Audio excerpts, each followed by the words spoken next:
flight frustrations after the WestJet strike. I've got no other flights. They haven't rebooked me since then, and there's no way to get them on the phone, no way to get them on chat. As the airline gets back to business, many passengers remain stalled. Plus 4 people dead after a crash on Stony Trail.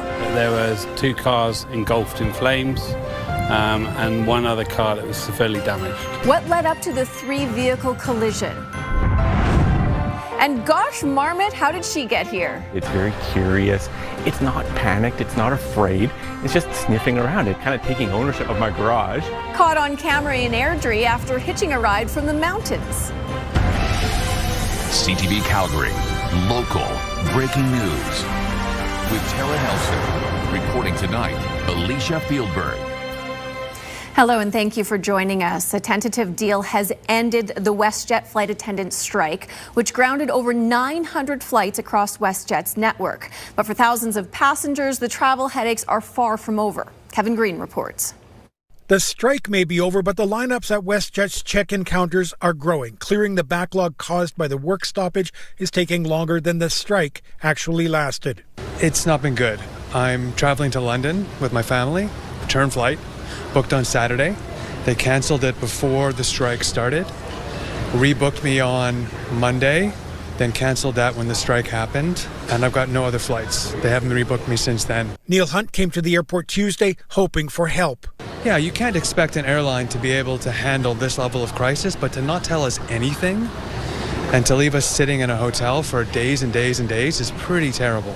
Many are now on longer flights. WestJet just rebooked me for today, but they rebooked me for a flight to Edmonton, and then I have a 6-hour layover later from Edmonton to Winnipeg. Air passenger rights advocate Gabor Lukács says stuck passengers should insist the airline rebook them and remember to save all their receipts. Or even if they force a refund on you, just put money in your account.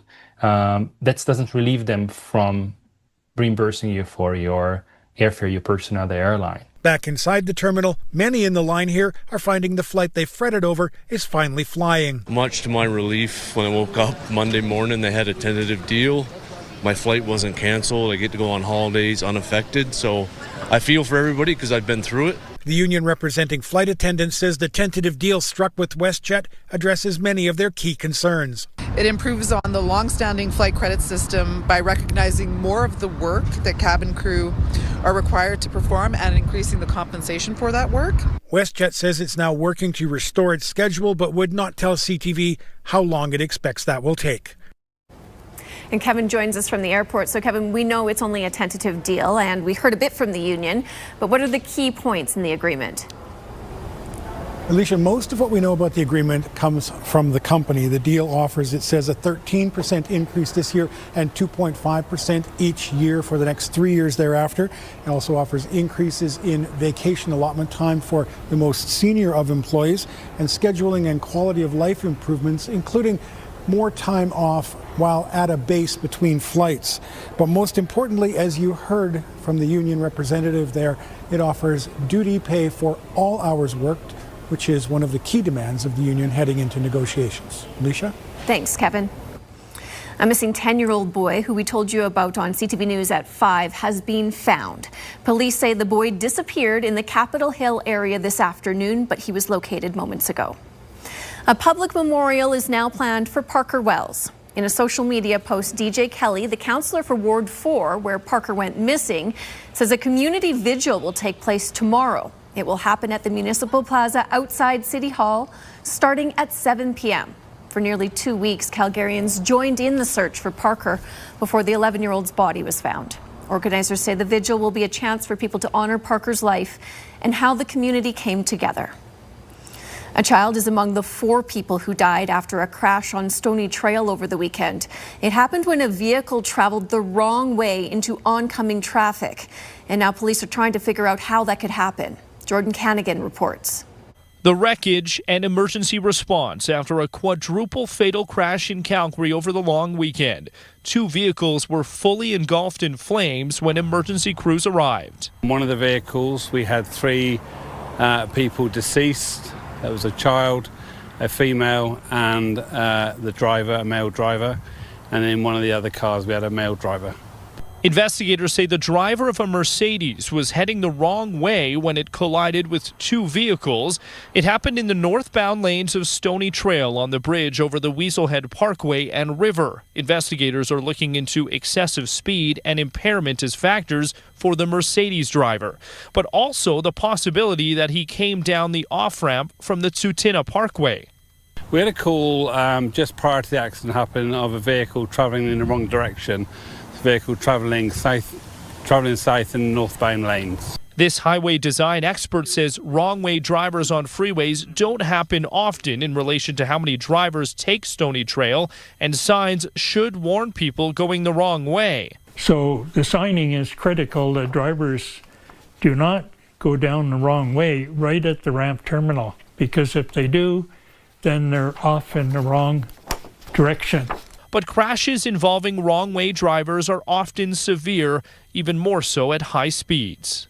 Kinetic energy is the product of mass, the weight of the vehicle, times the velocity squared, and that goes up exponentially. So the faster you're going, the higher kinetic energy, and the higher the kinetic energy, if there's a crash, means it's going to be more severe. Jordan joins us near Stony Trail. So Jordan, what's the latest in the investigation? Well, Alicia, the closures here at the crash area itself, which is right behind me, lasted through Sunday evening and into Monday morning. But that investigation is still ongoing. Police, though, say that since everyone who was in that Mercedes died in the crash, reconstruction of what led up to that collision will take some time, as will toxicology reports. Police have not released the names of anyone who was involved in the collision, but they are asking people who may have seen the crash itself or what led up to it to contact them. Alicia? Thanks, Jordan. Canada's U.S. Trade Minister is back in Washington for fresh talks with his counterpart. Even with the pressure of more Trump tariffs in less than 2 weeks, the two sides remain far apart. For one Calgary business, tariffs hit hard. Tyler Barrow has more. Strong Arm Sports sells benches, bars, and weights, and is now feeling the weight of U.S. President Donald Trump's tariffs. We're really suffering. We're on the verge of bankruptcy right now. Because of that, we're actually being evicted. Trump's Liberation Day in April 2025 brought in sweeping tariffs that crushed Strong Arm sales. Once 50% of its business, U.S. sales have now dropped to around 5%. That is because most of Strong Arm's products come from China, and U.S. import brokers have told Armstrong the tariff for Chinese goods is 42%. Any goods that are applicable to Chinese goods have to be paid, and we can't afford to pay them. Canada's U.S. Trade Minister Dominic LeBlanc is back in Washington. The talks playing out with Trump's threat of 50% tariffs aimed at Canadian goods, including wine, hockey sticks, and cement. $20 billion in exports at risk starting August 19th. The move is in reaction to provincial bans on U.S. alcohol, supply management on dairy, and certain tariffs and quotas on cars imported to Canada from the U.S. We're in the top 3 markets in the world for 47 of the American states. So obviously, despite the bluster, despite the arguments to the contrary on the American side, Canada is very critically important to the Americans. Back at Strong Arm, Armstrong is dealing with over $50,000 in refunds since December and facing eviction. Even if his business continues, he's facing the uncertainty of never-ending fluctuations in the tariff rates. Every day or every week, it's different. It's been 10%, it's been 20%, it's been 50%. Tyler Barrow joins us. So Tyler, Canada's federal government implemented a 25% tariff on wood cabinets and vanities. Alicia, the tariff came into play July 31st and will last for a maximum of 200 days. Now, the federal government calling this a provisional safeguard, which will add a 25% surtax to certain imports of wood cabinets and vanities.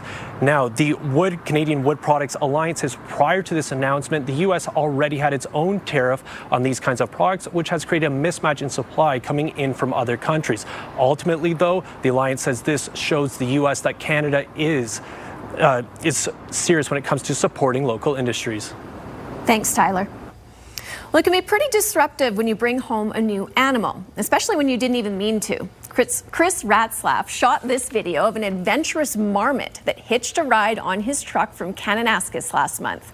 Now, Ratzlaff thinks that she may have tucked herself into a skid plate under the engine.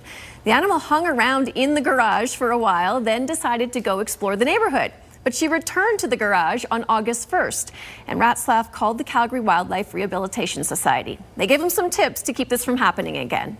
Whenever you are getting into your car in the mountains after hiking, bang on your hood a little bit, bang on the fenders, just to kind of scare something away. Take a look, like pop the hood, take a look inside, make sure you don't have any unwanted hitchhikers. A team captured the intrepid Marmot and gave her a quick health check before returning her to K-Country. Danielle, I have a theory about this Marmot. So she made it to Airdrie. I think Balzac Billy better watch out. She's gunning for his Groundhog Day gig, right? Right. I never even thought of that. I was thinking maybe just likes the weather a little better. True. On this side of the border, less smoky right now. Wow, yeah, gunning for a real job there. Smart little Marmot. Okay, radar and satellite. You can see all the activity up to the north once again in central Alberta. This is the most, I shouldn't say boring, but inactive or I guess quiet forecast I have delivered, I think, all summer. 24 degrees is the temperature. You can see by the live shot. Some blue sky, and we're going to remain that way for another 4 days. Tomorrow's high 26 degrees, air quality health index at low for these next 24 hours. Thanks, Danielle. Wildfires in British Columbia have destroyed more than 100 homes. Other people have been forced to evacuate theirs due to several fires in that province. Plus, a man is in custody on suspicion of arson as wildfires ravage Washington state. We're driving. I was like, I may as well record this because this is probably going to be one of the crazier things I experience. So we headed on the road towards Vernon. Nobody really stopped us, so we just continued to go because we were like, okay, it can't be that bad. The fire's still up the hill a bit. As we were driving for a couple minutes, we noticed that the fire had already jumped the road. It was on the other side. There was no turning around, so we just went through it. That's Vernon resident Avery Brownwell describing what she witnessed as she left her cabin on the west side of Okanagan Lake on the weekend. She recorded this incredible video when her boyfriend was at the wheel as they drove through flames licking across the road. They escaped the danger zone safely. There are about 120 wildfires burning across British Columbia tonight. The impact is spread across the province. There are 37 evacuation orders impacting approximately 8,000 people and 7,300 properties, and 37 evacuation alerts impacting approximately 7,100 people and 3,800 properties. The orders and alerts over the past few days have been changing hourly. There's extreme heartbreak in one BC community near Vernon. The chief of the Okanagan Indian Band says a wildfire destroyed 230 homes. He says the community looked like a war zone when he saw it from a helicopter. Many residents across the North Okanagan had to abandon their houses to escape the rapidly spreading flames. One woman shared the heart-wrenching experience of losing her home. When I got off work at 4 o'clock, the smoke was so bad over there, and I hurried. I rushed home, and when I got to West Side Road, the police stopped me, and I had to tell them that I had to get up to my home to get my pets. And they said, okay, because my home was close. They said, get in, get your pets, get what you can, and get out. And that's all I could do. My husband and I built that house ourselves, so there's so many memories of him in there. He passed away 2 years ago. Simpson was able to get her pets out and is now in Vernon with friends. She's not allowed to go back to the area yet because of dangerous conditions. An air quality warning has been issued for British Columbia's Fraser Valley. The Metro Vancouver Regional District issued the warning due to smoke from wildfires, including the ones near Boston Bar and in the southern interior. The warning covers the communities of Chilliwack, Agassiz, and Hope. People in those areas are advised to stay indoors as much as possible with the windows and doors closed. Another fire is causing issues near Kimberley, BC. An evacuation order is in place for 117 properties northeast of the community. The Wake Creek fire is burning out of control after spreading quickly on Saturday. Carson Marsouk reports. The Waite Creek fire northeast of Kimberley, BC has grown more than 1,300 hectares after being discovered on Saturday. The fire behavior has decreased substantially with the decrease in the weather conditions. An evacuation order remains in place for 117 rural properties near Highway 95A as the fire now burns at a rank 1 smoldering ground fire. Firefighters, aircrafts, and heavy machinery have created fire guards along the highway and west of the fire to keep it from spreading. It's not expected to grow with the current weather conditions. That said, it can change if the weather changes. Which is why the alert and order remain in place. Really important for people to understand that evacuation alerts and orders are not issued lightly. And that recommendation comes from the BC Wildfire Service, and it is based solely around risk. And that can be not just risk in terms of the fire and fire behavior, but also looking at egress into and out of a community, the projected time that it would take people to get safely in and out of a community. The fire also caused a large power outage over the weekend, impacting 18,000 people in Fairmont Hot Springs, Invermere, and Radium Hot Springs. Power has since been restored. It is important for people, no matter where you live, really anywhere in BC right now, and I would argue beyond, to just really make sure you're following the current situation, make sure you have personal preparedness. About 120 fires are burning in BC, with 90 listed as out of control as a result of the hot, dry weather. Roughly 8,000 people have been ordered to evacuate, while another 7,300 are under an evacuation alert. Emergency support services are available to anyone who needs help during an evacuation, meeting their basic needs. And that includes accommodation, food, clothing, and other incidentals. Carson Marsouk, CTV News, Lethbridge. 3 uncontrolled fires raging in Spokane County, Washington, have displaced approximately 65,000 residents. No injuries or deaths have been confirmed.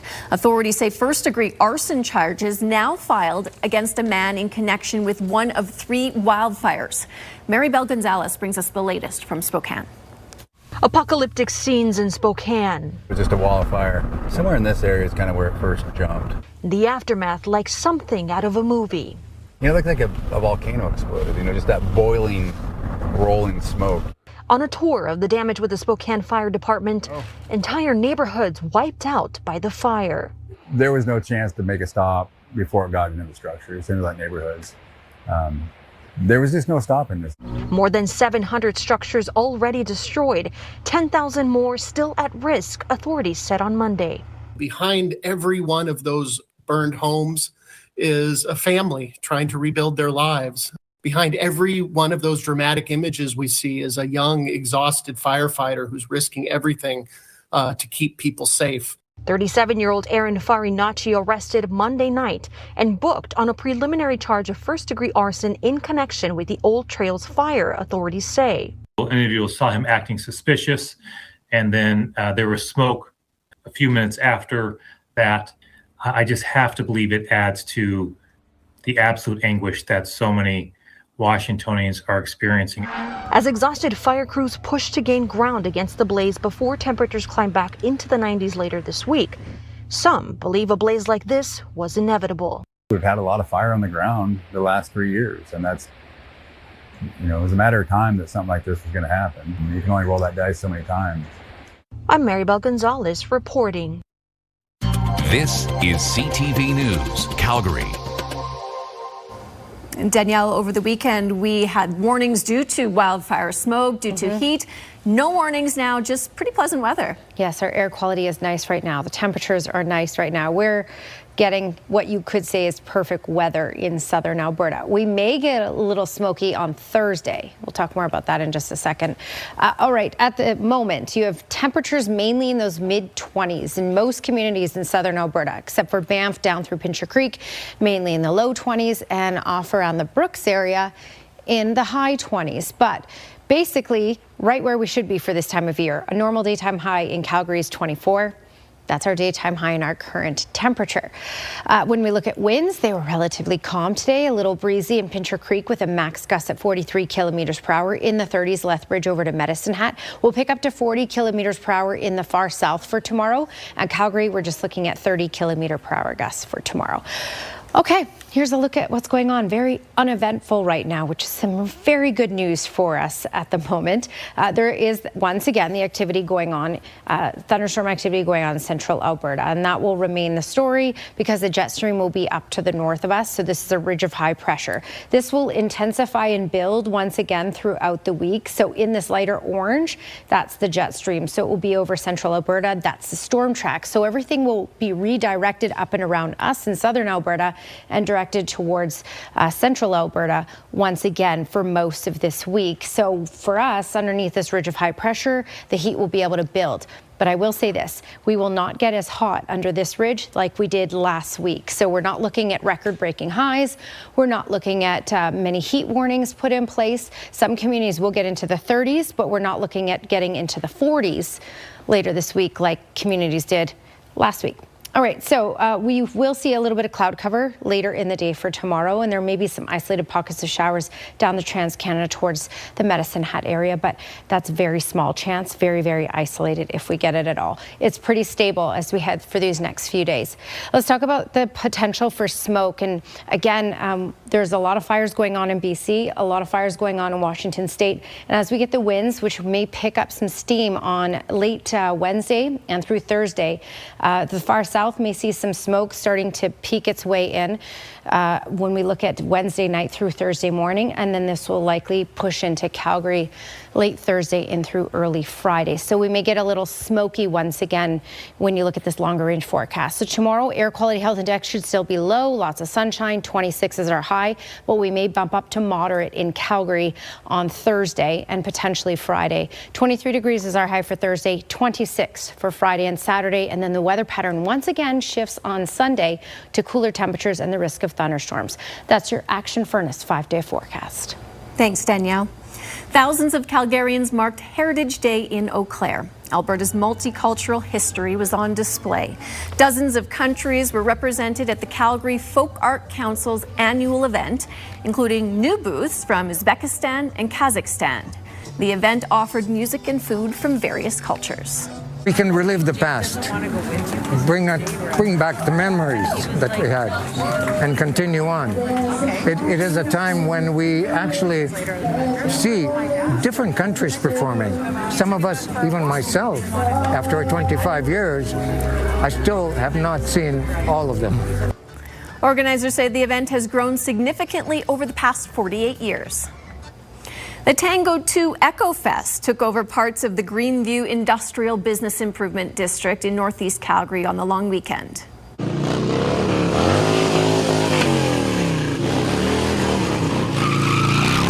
The activities began Saturday night with a motorcycle stunt show.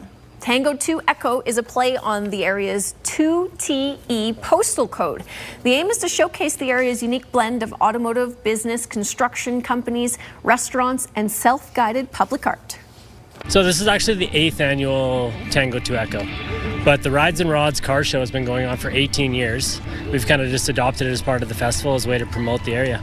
Well, each year the festival seems to get a little bit more chaotic. We take on new acts such as the motorcycle show or, the cabaret is kind of new for us this year. Organizers held a 50-50 draw with proceeds going to Fresh Start Recovery. Several people were hurt when flames tore through a Calgary apartment building. Details about the investigation into the 2-alarm fire along McLeod Trail.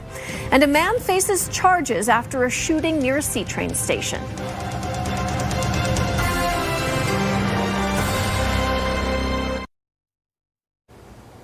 Pavement work is starting on a stretch of highway in Fort McMurray 1 month after dozens of volunteers attempted to patch up the potholes themselves. The province says it will take 2 weeks to complete the 10-kilometer stretch on Highway 63. Last month, community volunteers started fixing the road because they say the province was ignoring their requests for repairs. There were 2 fatal tragedies in bodies of water in southern Alberta on the long weekend. A 35-year-old man from Mexico died after jumping from a cliff near De Winton Saturday afternoon. Witnesses say the man jumped into the water and didn't resurface. Local emergency crews and the Calgary Police Hawks helicopter found the man's body. Friends identify him as Diego Mendoza. They have started a GoFundMe campaign to help the family pay to return his remains to Mexico. They say he leaves behind a wife and 2 boys, ages 1 and 7, in Mexico. And a 33-year-old man from Rocky View County drowned in Quarry Lake. Canmore RCMP received reports of a struggling swimmer around 6 p.m. on Saturday. Witnesses saw a man in the water without a life jacket who disappeared under the water. His body was found after several people and first responders joined into the search. Police continue to investigate the suspicious death of a 21-year-old Calgary woman near the village of Cremona. The Calgary Police Homicide Unit says Shakira Bear's Paw body was found near the community last Wednesday. Investigators took 1 person into custody, but that person has been released. 2 people are in hospital and 1 man faces charges after a shooting at the Victoria Park Stampede LRT station. It happened around 8 Saturday night. Police say an argument among 3 people that began on a C train spilled onto the platform. Investigators say 1 person pulled a gun and shot the other 2. The victims are in stable condition. The shooter ran away, but police later made an arrest. 25-year-old Mustafa Jafari faces several charges, including aggravated assault and discharging a firearm with intent. An apartment building fire along McLeod Trail sent 6 people to hospital on the long weekend. EMS says 1 person was in critical condition, 2 were in serious condition, 3 in stable condition. It happened early Sunday afternoon. Firefighters arriving saw smoke and flames and called a second alarm to get more crews to the scene. Upon the original call, it sounded like somebody had said that there was multiple starts. It turned out that there was a single source unit, but the smoke pushing out of secondary windows was what people thought was coming in as multiple fires. It turned out to be 1 fire that affected the entire structure. The investigation into the cause continues. Sports can seem out of reach for some people, so a Calgary group came up with a solution, and the idea is spreading. We'll have the details up next.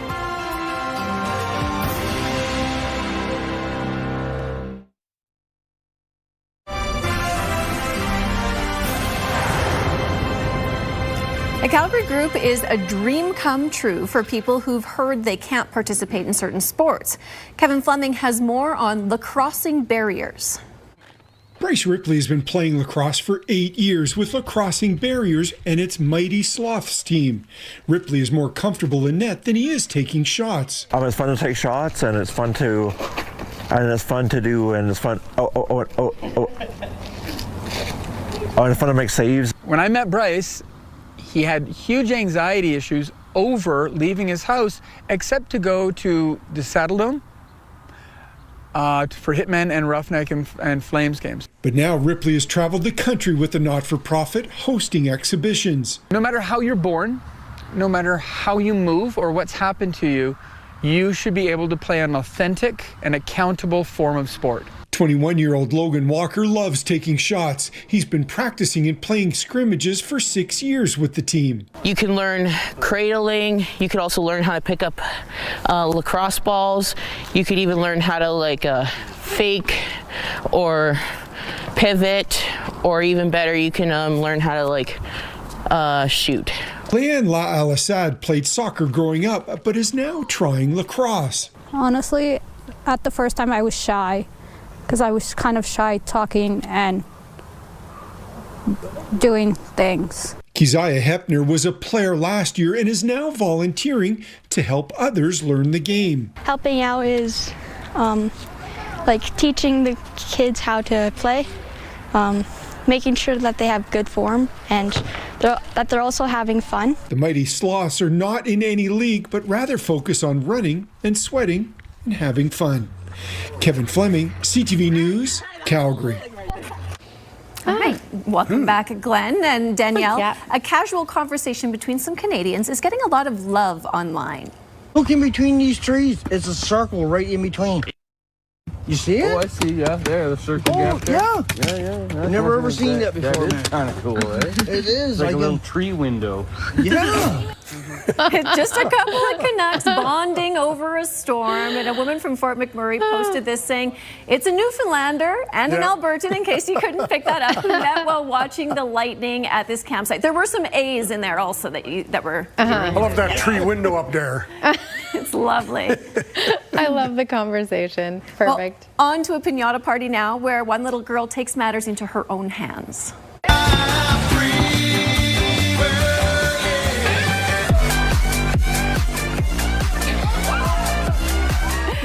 that pinata stick was taking too long, so this no-nonsense party guest goes in for an elbow drop, and it pays off for her and the rest of the kids. They all tear open the hole she created, digging out the candy. Look at that. I'll tell you, she's got a future in the WWE. Yeah. Totally. That's a pretty good move there. Yeah, and then she can show that. This is how I started. Pinata time, baby. That's good. Well, some fishermen in New England recently reeled in a surprising catch. It's a southern warm water species being caught on rod and reel off the beach on Cape Cod. That just doesn't happen. That's two brothers fishing on a Massachusetts beach, and they reeled in a 5-foot tiger shark, the kind of catch you usually see in the Caribbean. It's a tropical species, scientists say, is showing up farther north because of warmer ocean waters. Tiger sharks can grow to more than 15 feet long and weigh up to 1,400 pounds. Obviously not that one that they reeled in, though. Oh, it's so nice to hear they're getting closer. Oh, yeah, closer. You know. Coming up to Canada for a visit, perhaps. Yikes. Danielle doesn't like that. No. Not one little bit. Not at all. Well, a different kind of threat is putting Alberta trees at risk. Some have already been chopped down in Edmonton after more cases of Dutch elm disease were detected.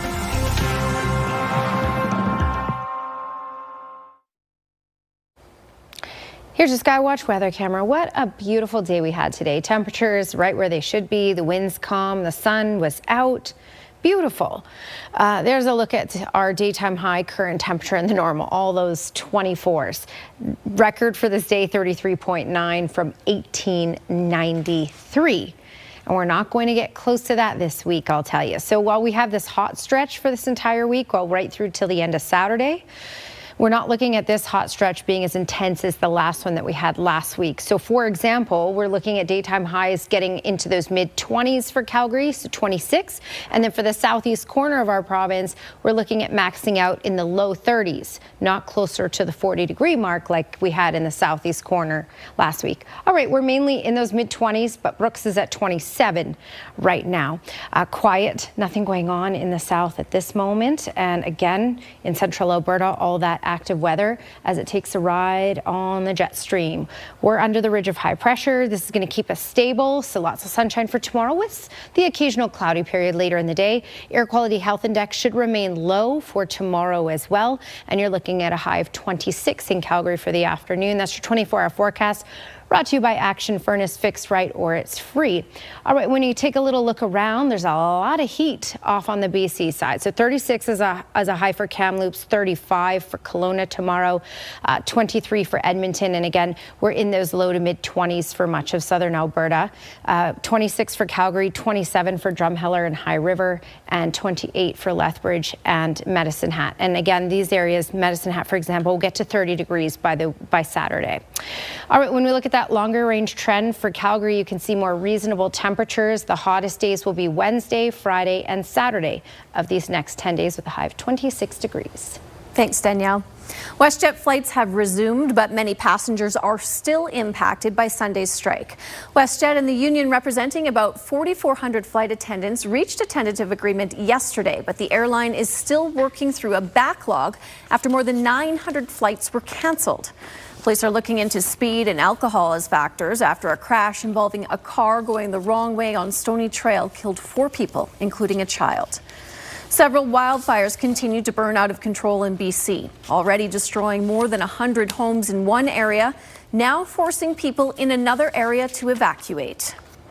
An Alberta school supervisor faces a criminal charge after a child was reportedly hit with a machine belt. 37-year-old Eva Buchert is accused of assault with a deadly weapon. RCMP say in May, a parent reported their son getting the strap at one of the private Mennonite schools in Lacrete in northern Alberta. Using the strap to discipline kids is in the school division's collective constitution, and parents are made aware of it. But police say corporal punishment is still against the law. We're talking about a weapon that is leaving welts and physical marks on a child. That is a criminal code offense, and that's the messaging here. And I think that that's something that people need to be aware of, is these are criminal acts. RCMP say their investigation revealed 3 Mennonite schools in the area were administering the strap. Alberta's Education and Child Care Ministry has been alerted. Canada's trade surplus was bigger in June, hitting $3.9 billion. BNN Bloomberg's Morella Fernandez has more. It was the 4th straight month that Canada reported a trade surplus. Statistics Canada says total exports hit $77.5 billion in June, with a 16.5% jump in minerals and metals exports. Strength was in gold. But the country exported 10% less energy. Canada imported 59% more computers and computer parts used in data centers. Here are the closing numbers for the day. The Canadian dollar is up to 71.09 US. West Texas Intermediate down over $4 to 75.77 US a barrel. Western Canadian Select is up to 66.38. And the TSX shot up 575 points today. Those are your business headlines. I'm Marella Fernandez. The city of Edmonton says consistent summer storms have been playing a role in the spread of Dutch elm disease. It has detected 6 cases so far this year. Noah Rashog reports. Alberta is one of the few places that this species feels safe. Towering above all surrounding trees, twisting its way towards the sky, is the American elm. More than 90,000 of them spread their canopies above Edmonton's urban forests. 6 of those 90,000 are infected by a blight, Dutch elm disease. While that may not sound like many, the city is taking it very seriously. So we're working hard to detect those as soon as possible, get rid of those trees, and try to maintain that status as Dutch elm disease free. Dutch elm disease, spread by the bark beetle, has wiped the American elm off the map in certain parts of the continent. Behind the scenes, urban forest managers across Alberta are battling to protect the elm. So getting a handle on the banded elm bark beetle population and reducing those numbers may be a key to protecting our urban forests from Dutch elm disease. It's a sturdy tree. It's hard to imagine how it can be killed by just beetles and germs. But like any other pandemic, Dutch elm disease has been spreading across the continent, falling trees in its wake, leaving Alberta as one of the last refuges unaffected by the disease. Let's take a look at the front lines. Arriving from Europe in the early 20th century, then spreading to every corner of the continent, except for Alberta.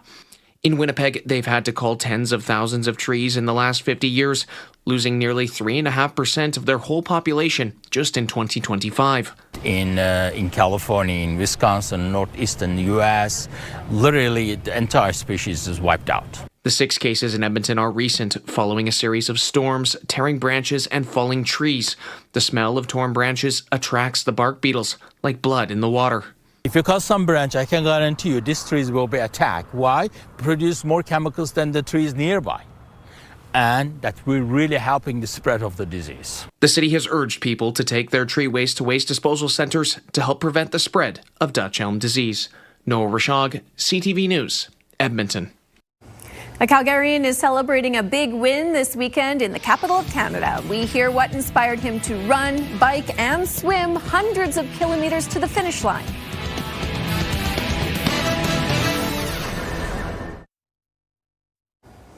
Well, it was a big weekend for a Calgarian at the 2026 Ironman Canada, Ottawa. And Glenn is back with us. So, Glenn, it was a race to remember. Yeah, well, Alicia, Ironman Canada, Ottawa is the biggest race in our country, and Keon Sunderji was the best of the best. Ironman is in his blood. His father competed, and now he's following in his footsteps. Keon Sunderji is just back from Ottawa after his big win at the 2026 Ironman Canada. The 23-year-old says it's definitely the biggest win of his career. It was so amazing to take the tape there and win. It's like really a dream come true because I've been watching Ironman Canada since the day I was born.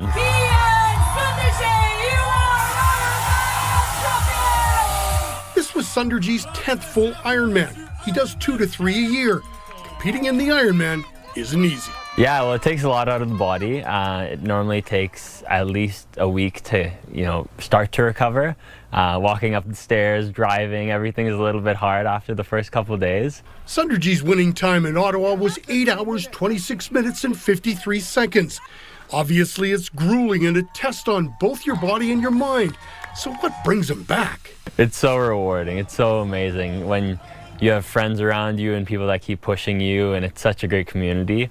And especially when you're able to do your best and And something like Ironman Canada, where I can get to the finish line first and have, you know, thousands of fans and people around me, it's just so amazing. Despite all the pain you go through, Sunderji doesn't have much time to get ready for his next Ironman. He's competing in the World Championships in Kona, Hawaii in October. So I'm looking forward to that. That's, you know, the best of the best come to the Big Island and give it everything they got. So that's my short-term goal, and then kind of just take it one race at a time, see how it comes. Sunderji works out a lot. He needs to eat between 6,000 and 7,000 calories a day just to keep up. And you can bet he'll have his secret weapon with him in Hawaii.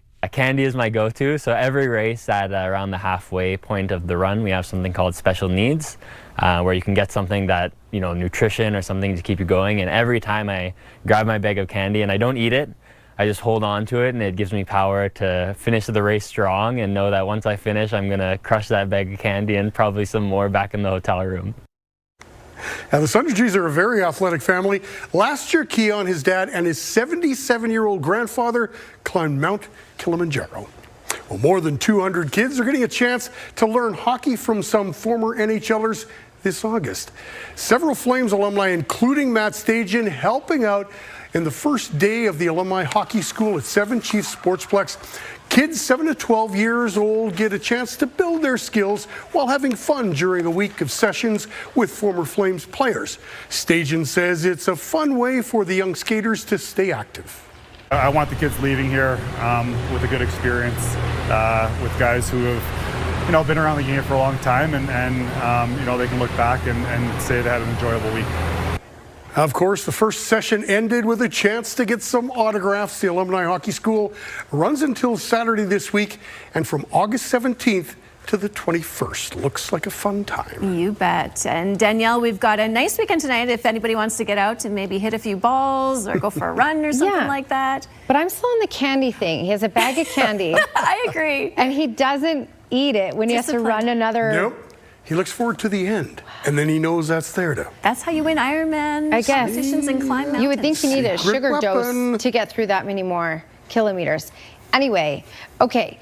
This is another hot stretch that we're in with a ridge of high pressure. This will be a less intense one than the last round that we had last week, where we got to 33 degrees, for example. We're looking at maxing out around 26 degrees in the city this time around. 26 is our high for tomorrow. Air quality health index still good, but it looks like we'll get a little smoky late Thursday in through parts of Friday. So keep that in mind. Moderate likely, but I'll have to keep you posted. We may even get to that higher level. And then we have thunderstorms and cooler weather again by Sunday. Weather Window brought to you by Lux Windows and Doors, crafting quality windows and doors for your style, budget, and Alberta's climate. Thank you, Bruce Comstock. Gorgeous shot. Thanks for being with us. Join us again tomorrow.